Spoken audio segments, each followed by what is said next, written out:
Hai hai minasang, kembali lagi dengan Pandai Kotoba. Pandai Kotoba adalah tempat minasang untuk belajar bahasa Jepang dan juga budayanya. Nah, pada video kali ini, kita lanjut bahas pola kalimat JLPTN 3 ya. Untuk sekarang pola kalimatnya nae nani ba, nae nani noni. Nah, kira-kira apa sih artinya dan bagaimana cara pakainya? Yuk, mari kita simak video ini sampai habis. Nah, kita harus tahu dulu nih, fungsi dari pola kalimat ini apa sih? Jadi, fungsi pola kalimat ini adalah untuk menyatakan penyesalan atas harapan yang tidak terwujud ya. Cuman dia tuh bentuknya pengandaian.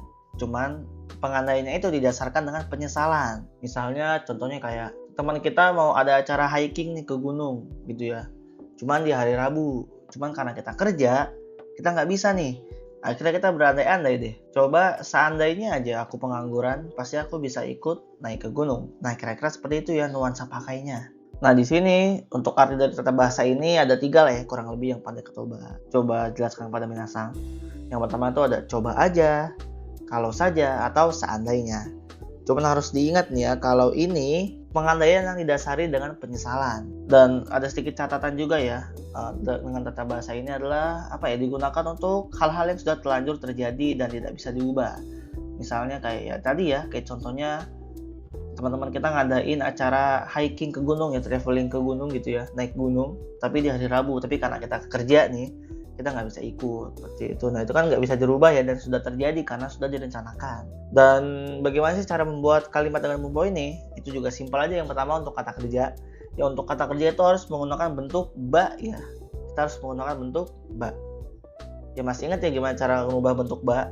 Kalau misalnya kata kerja kelompok 1, yaitu tinggal diubah aja ke bentuk ba-nya itu misalnya huruf sebelum masnya ya. Kita hitung aja huruf ketiga dari paling belakang ya.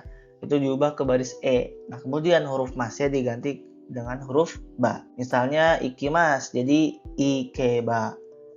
Atau nomimas jadi nomeba. Seperti itu. Dan setelah bentuk ba itu diadakan ditambahkan kalimat lagi, dan di akhir baru pakai noni. Dan kalau untuk kata sifat i itu kereba ya. Jadi i yang paling belakang ya, itu diubah jadi kereba. Misalnya kayak yasukereba, oishikereba, yokereba. Nah, itu cara mengubah kata sifat i ke bentuk ba.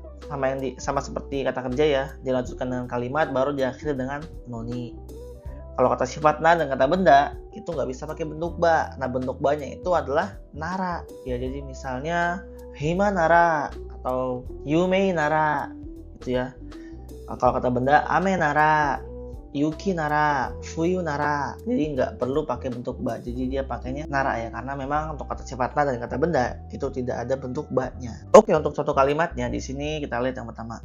Kono bagu ga hoshi kedo takai ne. Motto yasukereba ino ni. Yang artinya, aku mau tas ini sih, tapi mahal ya. Andai saja lebih murah. Nah, kira-kira seperti itu ya minasang. Jadi kayak, kan tasnya ini mahal ya. Cuman karena dia nggak bisa beli gitu ya, dan dia berandai-andai, coba aja kalau lebih murah.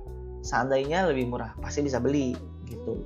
Untuk contoh kalimat yang kedua, Kino no pati wa omoshirokata na. Jugyo ga yasumeba ikeru no ni. Yang artinya, pesta kemarin seru banget ya. Coba aja nggak ada pelajaran, aku pasti bisa pergi ke pesta. Nah, di sini ada unsur penyesalannya ya. Coba aja nggak ada pelajaran, coba aja nggak ada matkul gitu ya. Pasti bisa ikut pergi pesta kemarin. Kita next untuk contoh kalimat yang ketiga ya. Kono machi ga benri nara koko ni sumitai no ni. Yang artinya, seandainya kota ini praktis, aku ingin tinggal di sini. Ya, seandainya ini kota strategis gitu ya, apa aja ada, aku ingin tinggal di kota ini, seperti itu. Jadi kayak suatu hal yang tidak terwujud gitu ya, penyesalan juga. Jadi kita pakai pola kalimat nae nani ba, nae nani noni. Kira-kira seperti itu ya cara pemakainya minasang. Nah, untuk kesimpulan dari pola kalimat ini tadi ya, untuk menyatakan penyesalan atas sesuatu yang telah terjadi dan tidak bisa diubah.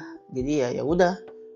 Jadi kayak shikatanai, shoganai gitu ya. Cuman di sini kita mengungkapkan rasa kecewa kita. Sebelum video ini berakhir, ada tugas nih alias kuis buat minasang. Jadi jangan lupa ya untuk translate nih ya kalimat ini ke bahasa Jepang, dan jawabnya jangan lupa di kolom komentar ya.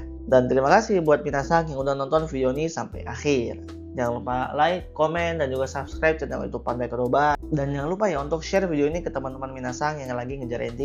Pasti video ini bermanfaat banget buat teman minasang. Terima kasih. Ja, mata ne. Bye-bye.